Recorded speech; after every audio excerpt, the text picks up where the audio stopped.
अस्सलाम वालेकुम। मोहम्मद सिद्दीक मिठवार बाबाला मौजू कलाम। सजना साईं सदाकत अकुल दानिश तुंहिंजा बरतरीन आहिनि।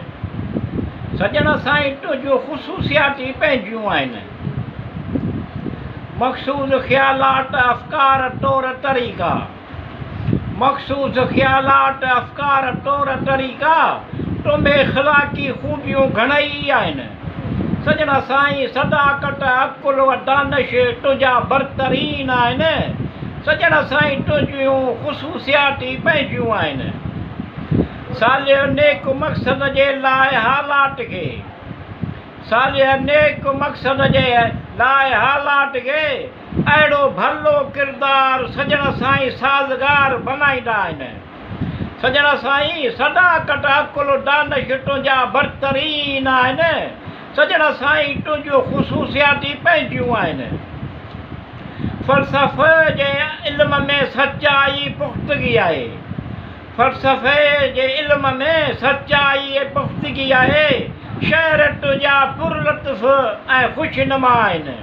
सजना साईं सदाकत अकुल दानिश तुंहिंजा बरतरीन आहिनि। सजना साईं तुंहिंजूं ख़ुशूसियाती पंहिंजियूं आहिनि।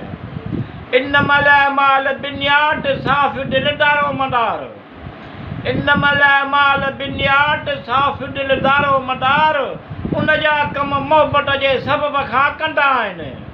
सजना साईं सदाकत अकुल दानिश तुंहिंजा बरतरीन आहिनि।